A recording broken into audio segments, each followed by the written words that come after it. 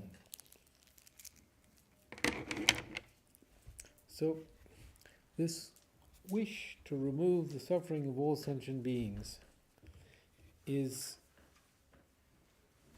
sort of the opposite of what we've been discussing and what His Holiness has been presenting as what our modern society seeks to do.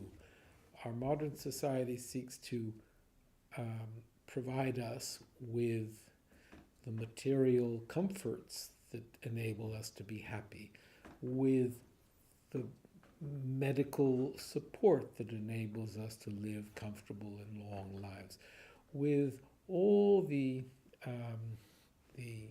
infrastructure that from the outside that enables us to be happy. And the sort of normal worldly way of living is to work towards acquiring the wealth, the sustenance, to be able to possess that support system, that infrastructure that supports us. So it's as if the whole aim of our worldly way of life is focused on seeking outside support for our happiness and our well-being. And this prayer that we've just engaged in, reciting Om Mani Padme Hum, and wishing to be able to remove the suffering of others, is the antithesis of that. It is absolutely diametrically opposed to that seeking of support outside. It is developing an inner wish to remove the challenges that others are facing. That's really radically opposed to what most of us, if not all of us, are devoting our lives to doing. What the focus that our modern society, and I'm not sure that it's limited to this modern society, it may be what human evolution naturally leads us towards doing, attempting to create comfort, to create security that is outside ourselves, that enables us to be comfortable and happy. I don't know what you think of that, the whole notion that these two are very different. The pursuit of that outer security versus this inner desire to not seek happiness for myself, but wish to remove the suffering of others. We have a big crowd tonight, so if one of the people out there wishes to talk, you'll have to speak up. Pass the mic around. Can one of the Throngs, people go out and could everyone be quiet so we can hear them, because I don't hear the question.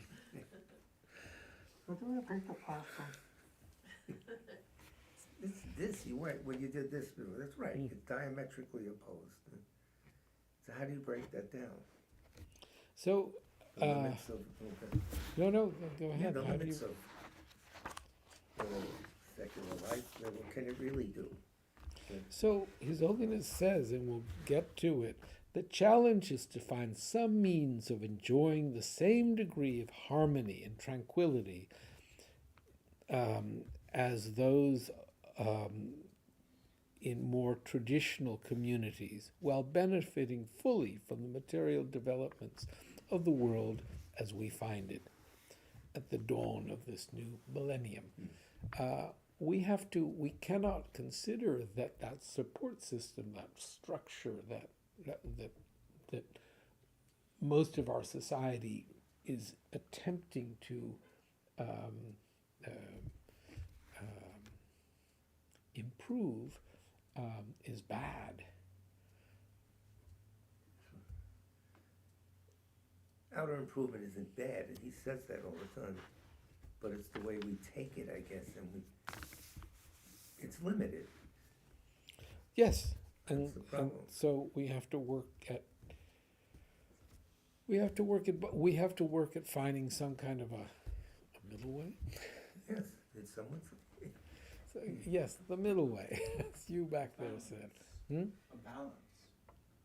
So if we skew all the way to the external, then we need to emphasize the internal to create balance. But I don't think it means that the external is unimportant.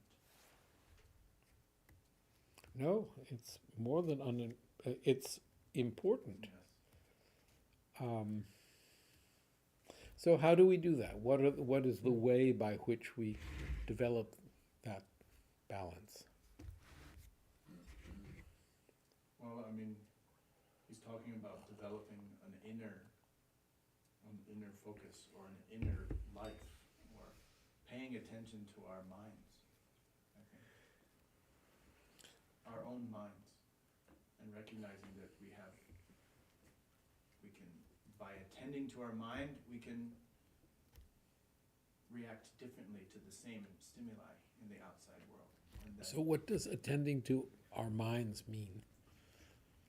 I think in the beginning it's just trying to develop awareness of what's going on there. Yeah, So if you have a little bit more awareness, oh, that thought just came, and it's not that you become fully identified with that thought. You have some awareness that it is a thought, then you can act on that thought. You have more capacity to act on the thought or not.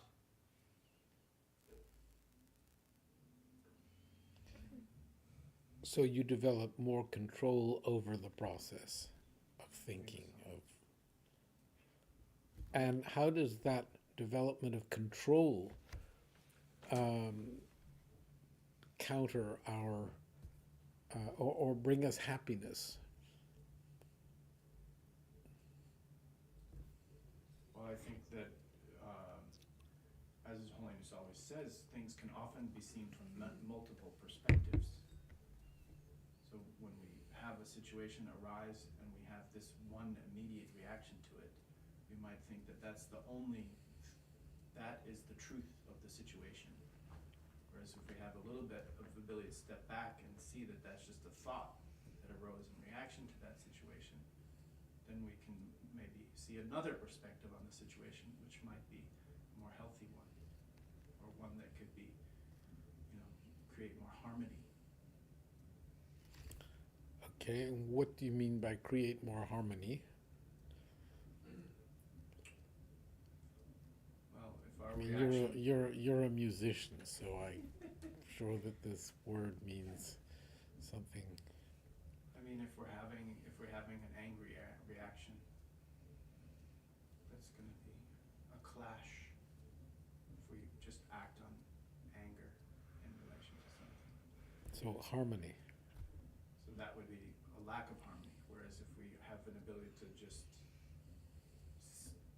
let that thought go and reflect on what might be some other aspects to the situation which we're not not aware of immediately, then we can take an action which is going to be more patient.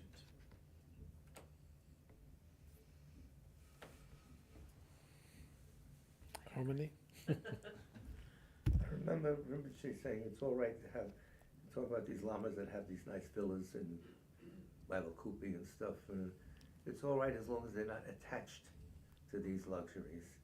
So as you say, if you're looking into your mind, you can check, oh, this is an exaggeration, this is a sign of attachment. It's really not that deep. You can catch yourself and just seeing the usefulness of it, and that's it, and leave it at that. But the whole key is looking into your mind. How are you reacting? But I thought that the bigger and better the house, the more happiness. Oh, absolutely. The pool. Rinpoche used to say, if you have one house, then it's better to have two. Two houses. I'm going to buy that house. I know what he was doing there, but yeah, it's.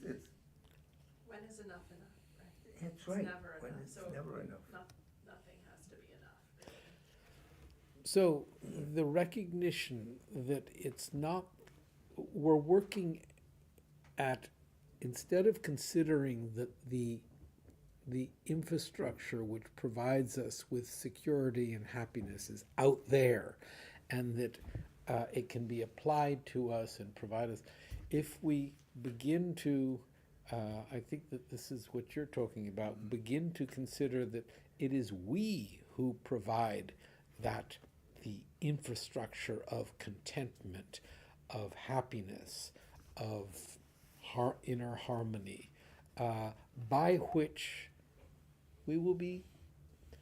It's a good infrastructure of contentment. That's very good. No, it's a nerve. Let's coin it. Coin it is right. Yeah, I think you should. It would help people. So we're changing the emphasis from an outer support system to developing an inner. And the inner does not negate the validity, the importance of the outer, but it brings to our situation a whole other depth of ability to provide us with happiness, which is, I think, what we seek. I still think that, one house is very nice and two houses are Where nicer. they are is important. Where they are is important. Location. Okay. Motivation. So Yeah. this whole notion of, and I think that this is something that we can really work at, this whole notion of trying to change our perception of where we will find happiness and security from something that is outside of ourselves to something within ourselves, but provides us with real power in developing our own happiness. It gives us the ability yeah. to make yourself happy. Yeah, it's up to you. It's a lot of power. So this simple thought, may I develop the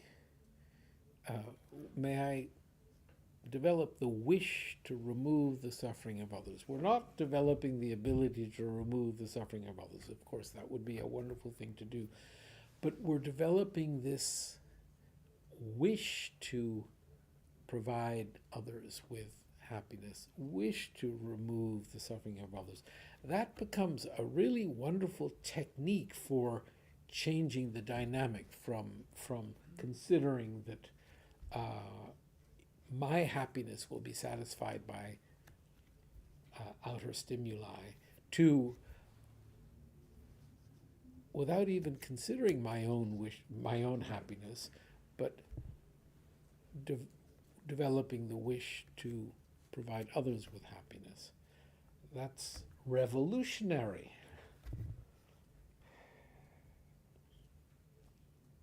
And deeper than just a wish. And the wish is what starts it, but then you implement the techniques that you can get from Buddhism to make it From happen. But that's Buddhism, from many Christianity, from lifetimes. Islam, I think that all They- religions there's are. some, yeah, if you're sincere, the practitioner is the difference. It's all on paper, I think. I don't know Islam that well. The moral codes of behavior in Islam are Same the same. Catholicism, yeah. So, if we go to,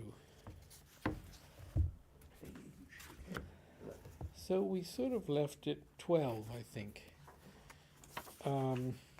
Did we get to, of course, consciousness belongs to that category of phenomena without form, substance, or color. It is not susceptible to investigation by external means, but this does not mean such things do not exist, merely that science cannot find them. Did we arrive there here in, were you here Yeah, I last? think we did go there. Yeah. No, but we didn't expand on that. Science cannot find them. So we'll start It would from start there. the discussion of science's limitation, something like that. Should we therefore abandon scientific inquiry Right. on the grounds that it has failed us? No. Certainly not. Nor do I mean to suggest that the goal of prosperity for all is invalid. Because of our nature, bodily and physical experience play a dominant role in our lives. The achievements of science and technology clearly reflect our desire to attain a better, more comfortable existence. This is very good. Who could fail to applaud any of the advances of modern medicine? So it's not that we are considering that those outer improvements, that outer infrastructure is bad, and that's important. There may be the tendency to feel that a simpler existence, a more what would you call it? A simpler way of life, such as you found in ancient times, is better, inherently better. And I think we have to, that's a danger that I think that I fall to. I mean, quite honestly, I think of since I went off to join the monastery 40 years ago, it was totally cut off from the outside world. It was, there were in the whole settlement something like 2 vehicles, and there was no telephone. There was no, it was a cocoon within which we could really immerse ourselves in our study, in our practice. And that was our world. Our world was this inner pursuit of truth and the practice of working at changing ourselves. There weren't outside things that bothered us. There were or there Weren't. Yeah.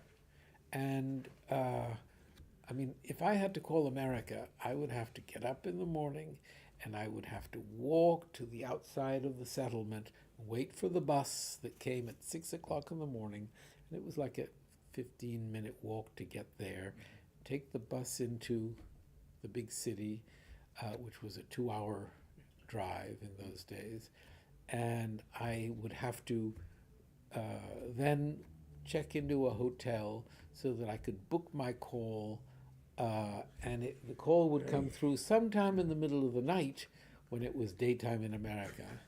And then I'd have my conversation, and then the next morning I would check out of my hotel, and I'd have to wait all day to take the bus that came back to the Tibetan settlement and left me at the edge of the settlement by about 8 or 9 at night, and then I would walk from there back to my room at Ratu.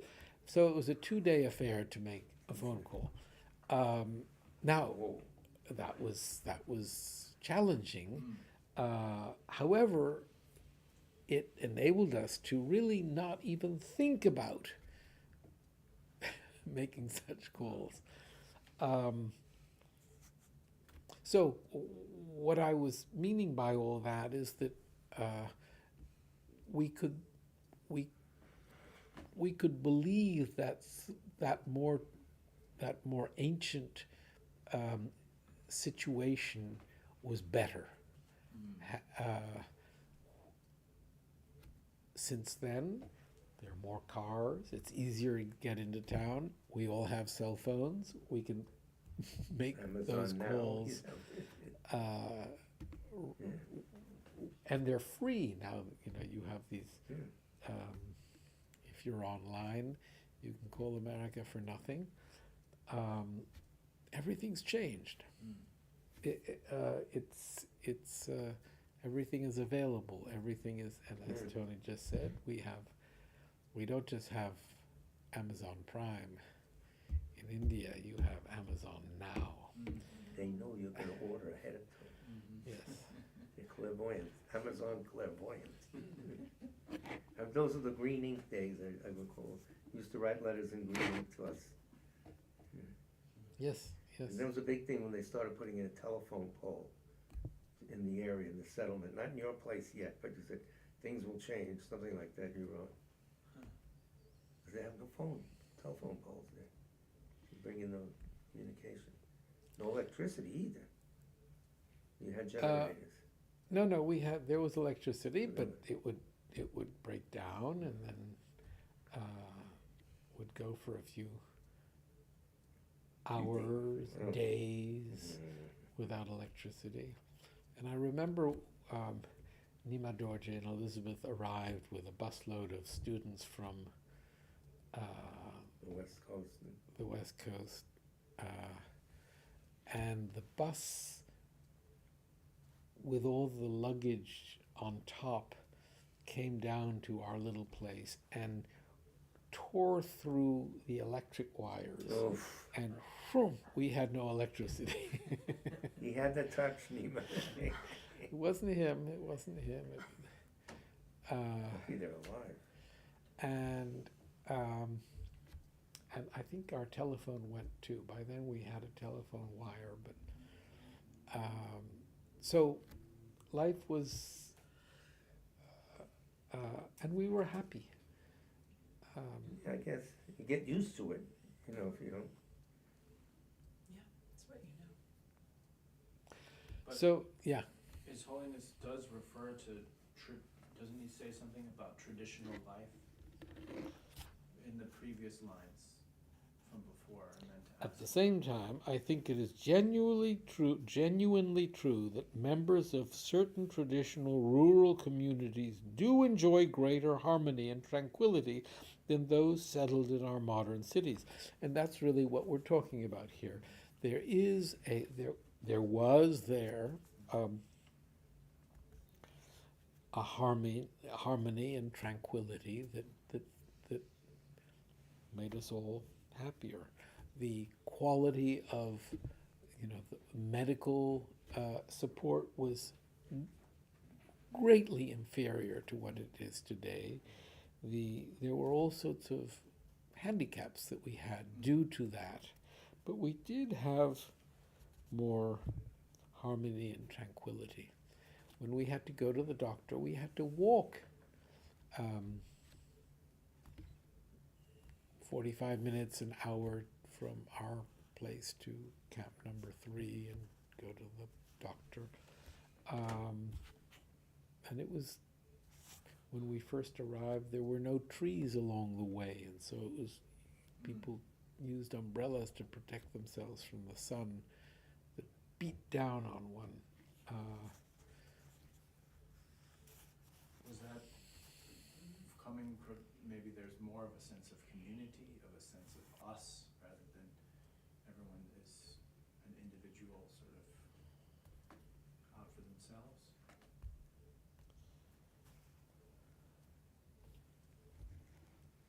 Could be. I would think so. How could you express your individuality?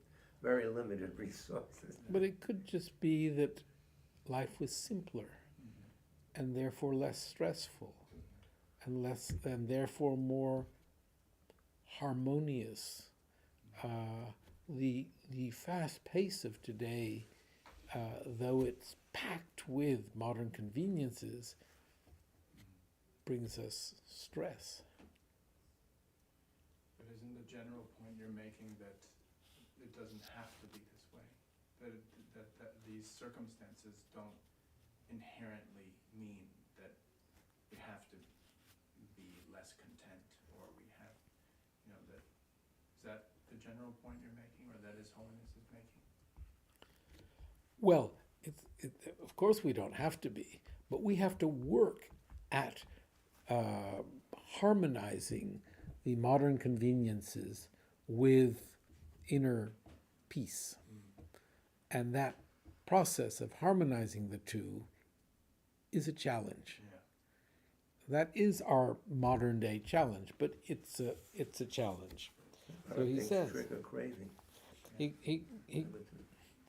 I think that this line that we get to on page 13, the challenge we face is therefore to find some means of enjoying the same degree of harmony and tranquility as those more traditional communities, while benefiting fully from the material developments of the world as we find it at the dawn of the new millennium. Those are the two. But we'll for example, in Spiti, the Spiti area of northern India, it remains the custom for locals not to lock their houses when they go out. It is expected that a visitor who finds the house empty would go in and help themselves to a meal while waiting for the family to return. The same obtained, is that, I've not used the word obtained this way, the same Obtained it, yeah, in Tibet in Yeah. former times. British. This is not to say that there is no crime in such places, as in the case of pre-occupation Tibet, such things did, of course, happen occasionally, but when they did, people would raise their eyebrows in surprise. It was a rare and unusual event. By contrast, in modern cities, if a day goes by without a murder, it's remarkable. It is a remarkable event. Yes, it is. With urbanization has come disharmony. We must be careful not to idealize old ways of life. The high level of cooperation we find in underdeveloped rural communities may be based more on necessity than on goodwill. People recognize it as the alternative to greater hardship. And the contentment we perceive may actually have more to do with ignorance. These people may not realize or imagine that any other way of life is possible.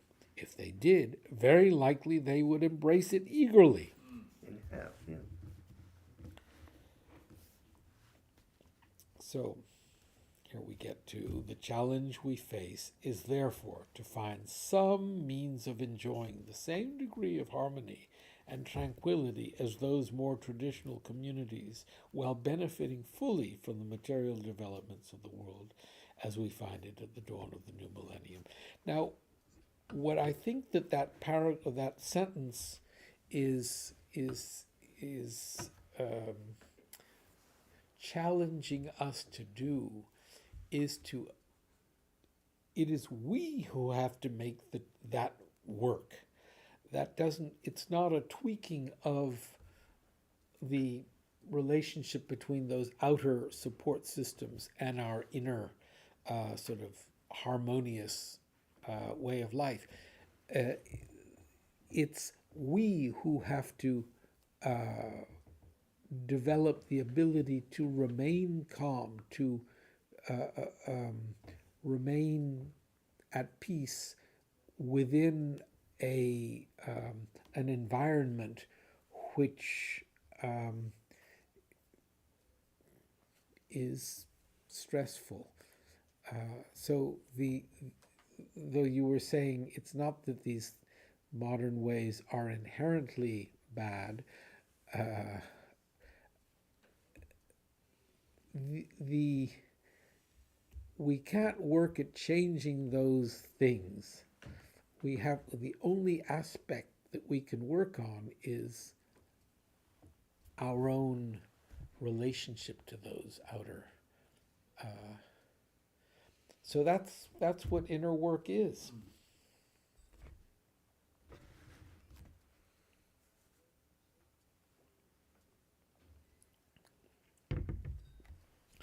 You deal with outer people's feeling that having their environment be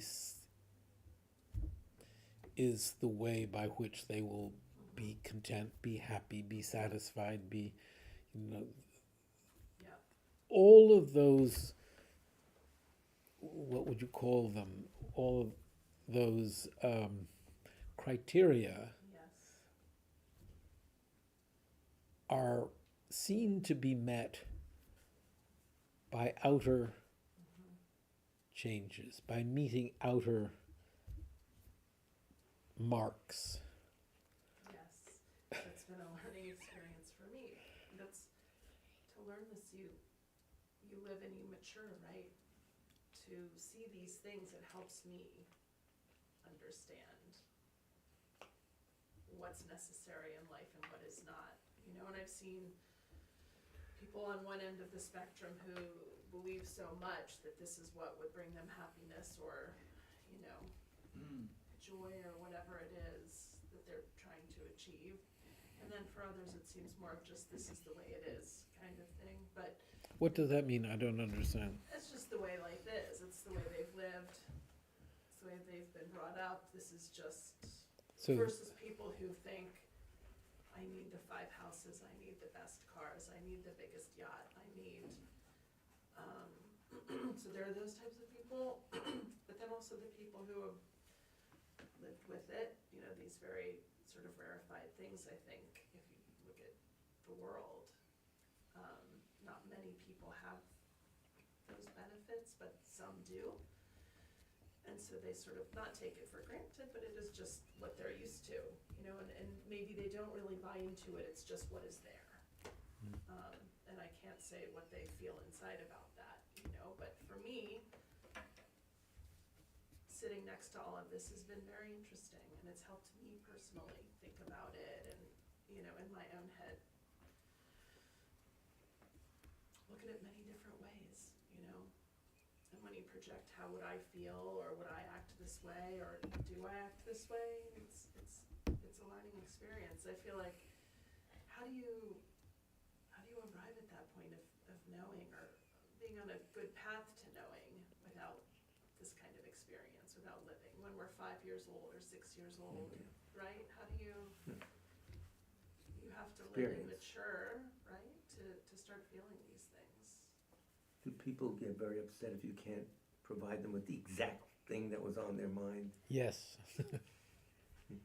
But you realize that it's not really about that and you, right? That's part of it, right? You realize that even if I provided that exact thing, it would be on to the next. You know. It's a mechanism they can't shut down, I see. Or if it's not something I do, then they're going to look to somebody else for whatever it is they still feel they're lacking or missing. But what's very interesting in your situation is that you have two challenges. You must gracefully provide them with what they wish for and what they believe to be the what will provide them with comfort, satisfaction, security, whatever, while really working on your own inner realization that that's not really. It's been a benefit to me, and also I see that I still really like these people. You know, I see them as human beings. That's very deep. That's very good. Have the same. I mean, they have the physical comforts that you're saying we need to take advantage of. You know, we have heat and we have hot water and we have all of that, and they have more than that and think they need more, but that's beside the point. Many of us do. They're still people living life, and they're on their path too, and I appreciate that, you know, and I try to make them happy, and that brings me happiness, you know. Are you an interior designer? I'm in that field, yes. Yeah. At the high end. Yeah. I feel lucky. It's an education it's helped me immensely. It really has. The KHENSUR School of Home Decor. Should start something. Yeah. The way of KHENSUR. So His Holiness then goes on to, if we praise the simpler way of life, to say otherwise is to imply that these communities, these simple communities, ancient communities, whatever we want to call them, should not even try to improve their standard of living. Yet I'm quite certain that, for example, the majority of Tibet's nomads would be very glad to have the latest thermal clothing for winter, smokeless fuel to cook with, the benefits of modern medicine, and a portable television in their tents. And I, for one, would not wish to deny them these. They're cooking over dung.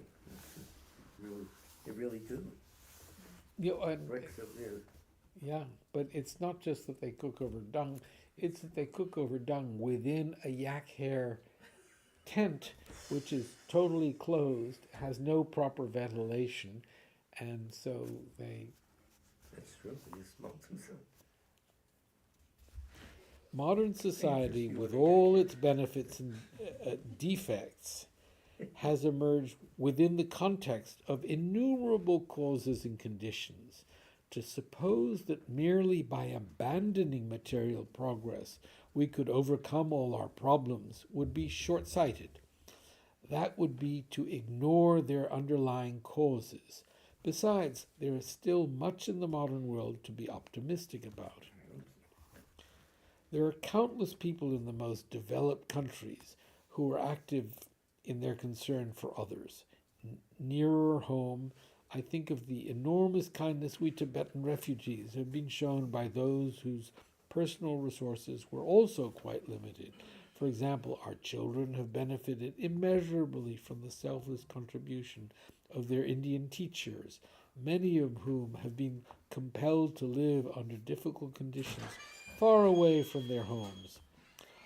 On a wider scale, we might also consider the growing appreciation of fundamental human rights all over the world. This represents a very positive development in my eyes. Good evening. In my view, the way in which the international community generally responds to natural disasters with immediate aid is also a wonderful feature of the modern world. Increasing recognition that we cannot forever continue to mistreat our natural environment without facing serious consequences is likewise a cause for hope. Moreover, I believe that thanks largely to modern communications, people are probably more accepting of diversity now.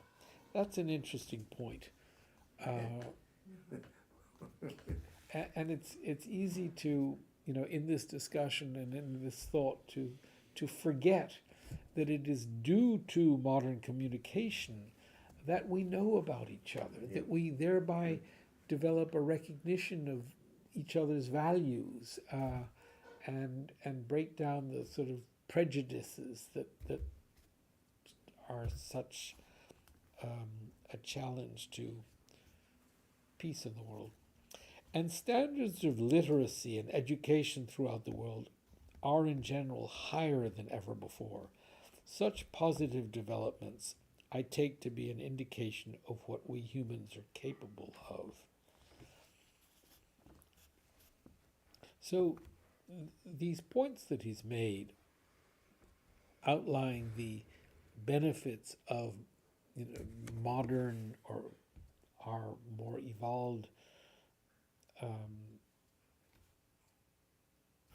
society are really important. It's too easy to think that it was better the old way.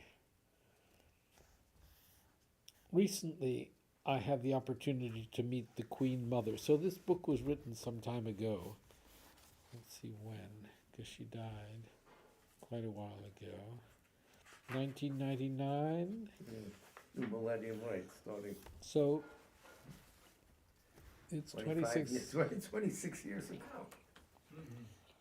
I must have been asleep. And His Holiness was 70 years old, he says at some point here. So recently I had the opportunity to meet the Queen Mother in England. She had been a familiar figure to me throughout my life, so this gave me great pleasure.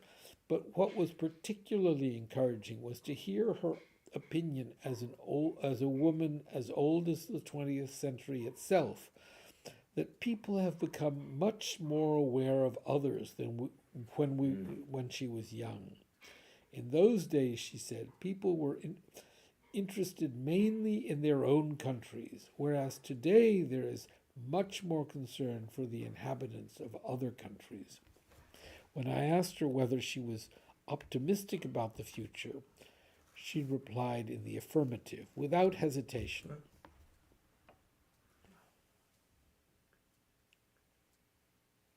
So I've heard His Holiness mention, this may be the people who worked on this, their interpretation of what he said, but that His Holiness asked, do you think that things were better 100 years ago or they're better today? And without hesitation, she said, better today.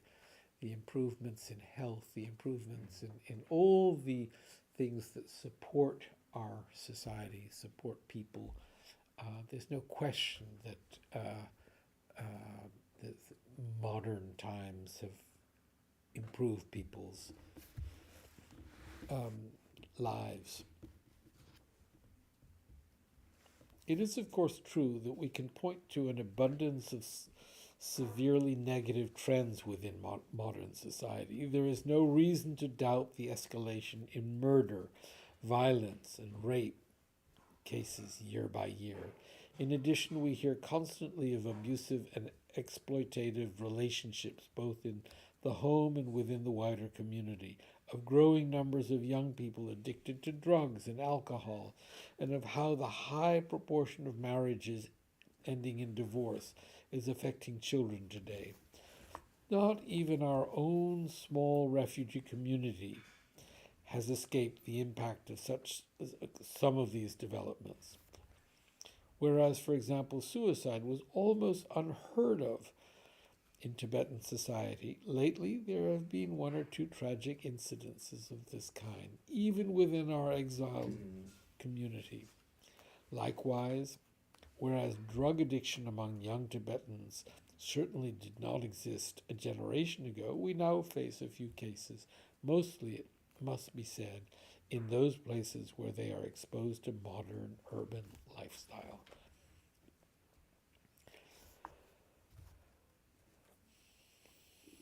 Anything to say about modern urban lifestyle? It's all been said. Yet, unlike the suffering of sickness, here, this is interesting, unlike the suffering of old age, sickness, and death, none of these problems is by nature inevitable, nor are they due to any lack of knowledge. When we think carefully, we see that they are all ethical problems.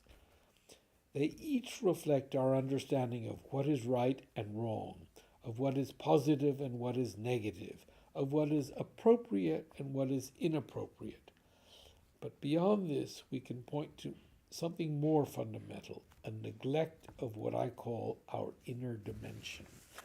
So, here, His Holiness is actually saying the problems, these modern day problems, societal problems that have made their way even to the Tibetan refugee community, are the result of something inner. It's within us. It's not, you can't blame it on the outside world. You can only blame it on.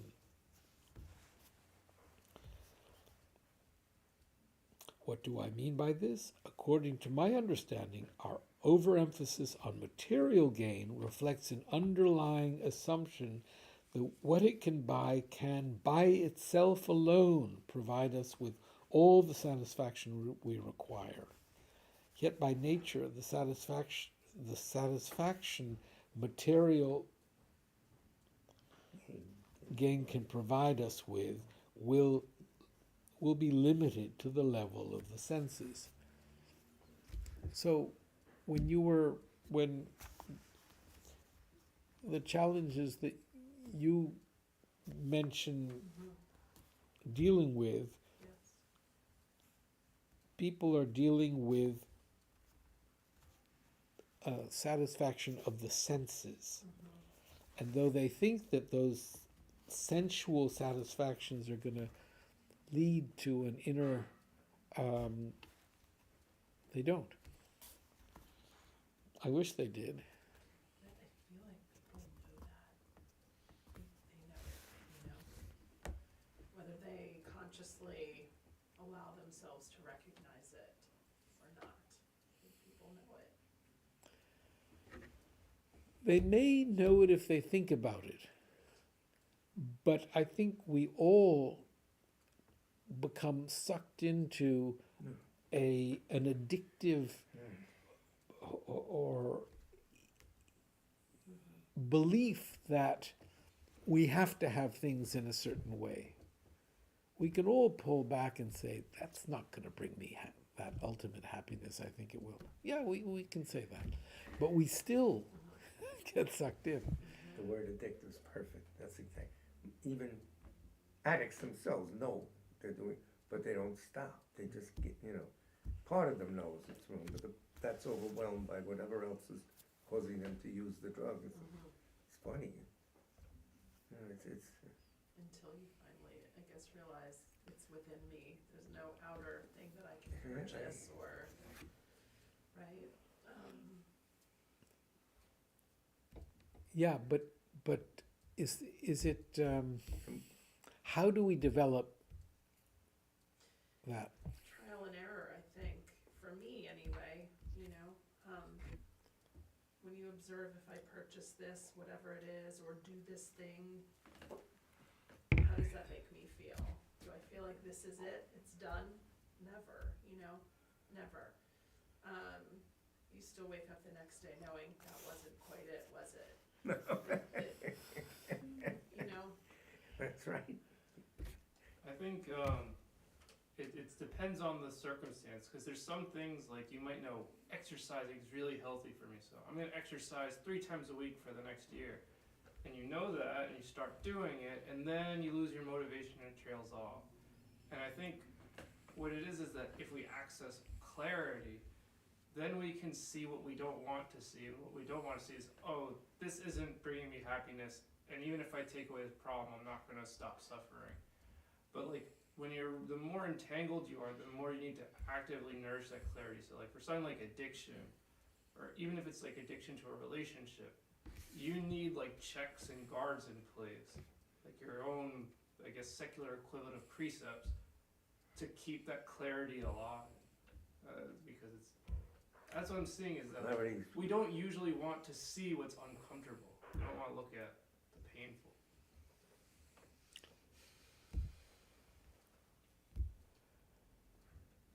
So developing what did you call it?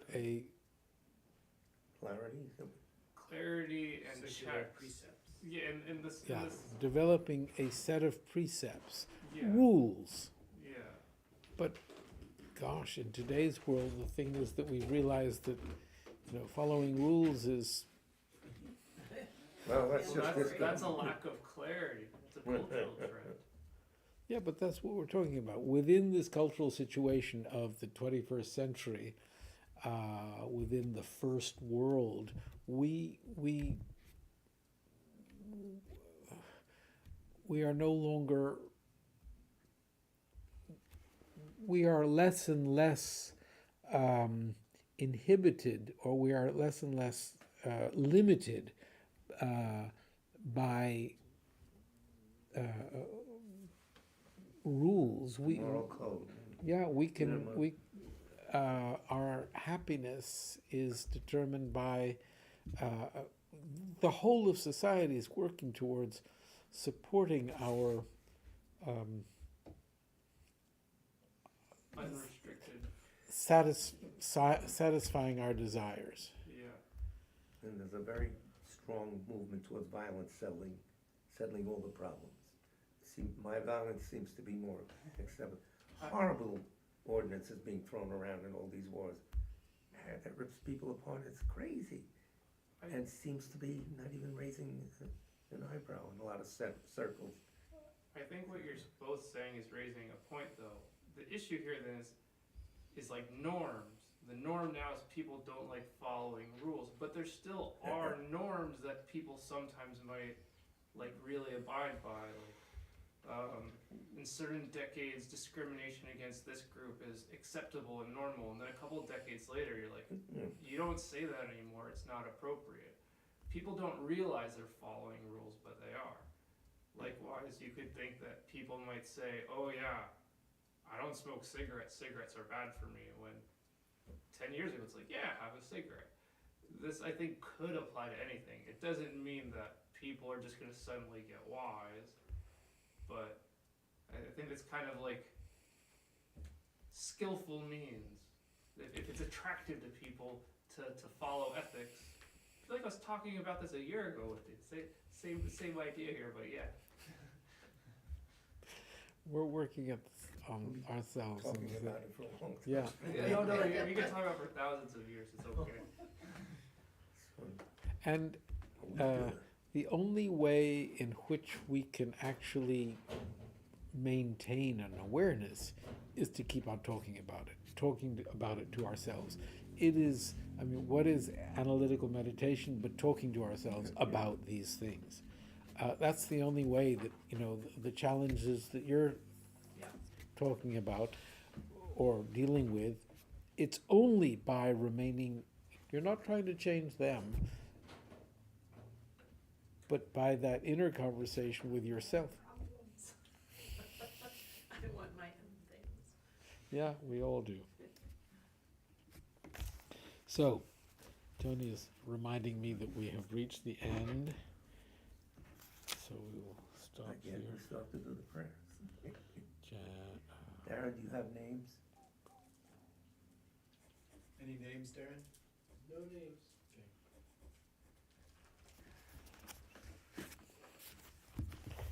No names. Just the general, not for. All sentient beings. Exactly. We shall pray for all sentient beings, not for those specific people. Not those, no, not those people, no. But So- other ones. Sentient beings who've passed away, yes? I think we can pray for all sentient beings, don't you? So we're asking them to be reborn. Well, when they're done, they can be, they don't have to go right now. At the end, we say, may they be. Yeah, so we could, in the future, but they don't have to go now, but, Okay, so this is like a rider of covering them. okay.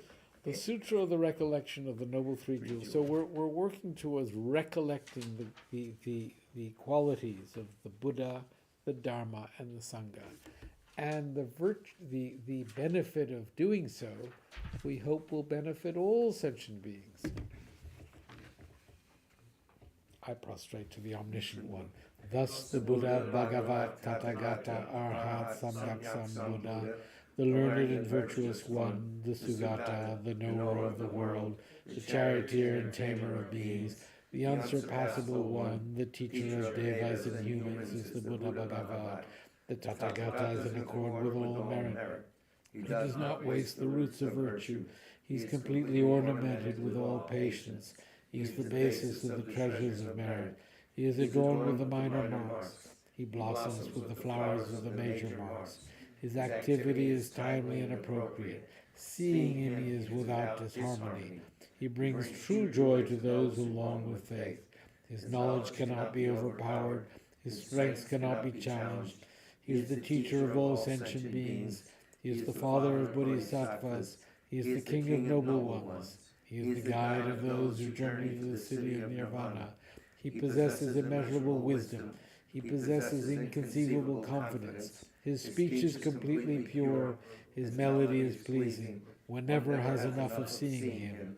His form is incomparable.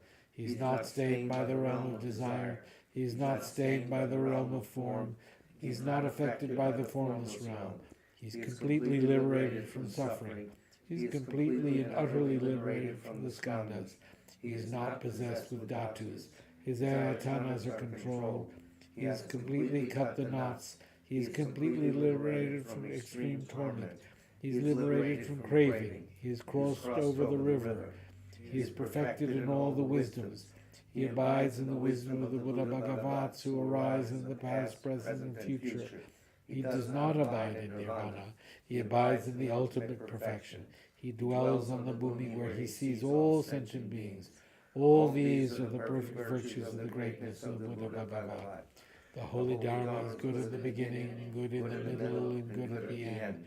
Its meaning is excellent. Its words are excellent. It is uncorrupted. It is completely perfect and completely pure. It completely purifies. The Bhagavat teaches the Dharma well. It brings complete vision. It is free from sickness. It is always timely. It directs one further. Seeing it fulfills the whole purpose. It brings discriminating insight for the wise. The Dharma, which is taught by the Bhagavat, is revealed properly in the Vinaya. It is renunciation. It causes one to arrive at perfect enlightenment. It is without contradiction. It is pithy. It is trustworthy and puts an end to the journey. As for the Sangha of the great Jnana, They enter completely, they enter insightfully, they enter straightforwardly, they enter harmoniously, They are worthy of veneration with joined palms. They are worthy of receiving prostration. They are a field of glorious merit. They are completely capable of receiving all gifts. They are an object of generosity. They are a great object of great generosity. The protector who possesses great kindness, the omniscient teacher, the basis of oceans of merit and virtue, I prostrate to the Tathagata, the pure, the cause of freedom from passion, virtuous, liberating from the lower realms. This alone is the supreme ultimate truth. I prostrate to the Dharma, which is peace. Having been liberated, they show the path to liberation. They are fully dedicated to the disciplines. They are a holy field of merit and possess virtue. I prostrate to the Sangha. I prostrate to the Buddha, the leader. I prostrate to the Dharma, the protector. I prostrate to the Sangha, the community. I prostrate respectfully and always to these three. The Buddha's virtues are inconceivable. The Dharma's virtues are inconceivable. The Sangha's virtues are inconceivable. Having faith in these inconceivables, therefore their fruitions are inconceivable. May they be born in a completely pure realm. I will read the 8 verses on training the mind. Page 10. Page 10. With the determination to accomplish the highest welfare of all sentient beings, who surpass even a wish-granting jewel, I will learn to hold them supremely dear. Whenever I associate with others, I will learn to think of myself as the lowest amongst all, and respectfully hold others to be supreme from the very depths of my heart. In all actions I will learn to search into my mind, and as soon as a disturbing emotion arises, endangering myself and others, I will firmly face and avert it. I will learn to cherish ill-natured beings, and those impressed by strong misdeeds and sufferings, as if I had found a precious treasure difficult to find. When others out of jealousy treat me badly with abuse, slander, and so on, I will learn to take all loss and offer the victory to them. When the one whom I have benefited with great hope unreasonably hurts me very badly, I will learn to view that person as an excellent spiritual guide. In short, I will learn to offer to everyone without exception all help and happiness directly and indirectly, and respectfully take upon myself all harm and suffering of my mothers. I will learn to keep all these practices undefiled by the stains of the 8 worldly concerns, and by understanding all phenomena like illusions, be released from the bondage of attachment. And now, a prayer for the swift return. Exalted wisdom of all victors gathered in a drop, sole refuge manifest in the form of the one wearing saffron robes, Guru Lobsang Tuang Doje Chang, please bear witness here today that our prayers may be fulfilled. We beseech the great torch of doctrine, accomplishing from long ago the vast waves of aspirational prayers, Lord of speech of the victor Lobsang's teachings, spreading them to the ends of the earth by means of explanation and practice. Though holding the commitment, I will invite all beings to be my guests in unsurpassed great awakening. yet you have withdrawn the activities of the form body that serves the welfare of others. Is that worthy of the supreme among beings, the Bodhisattvas? Though impossible for you till sickly existence end, to abandon your commitment to liberate all beings, we beseech the new son of Nirmanakaya to swiftly return from the realm of Dharmakaya, brought forth by bodhicitta drawn by 7 steeds.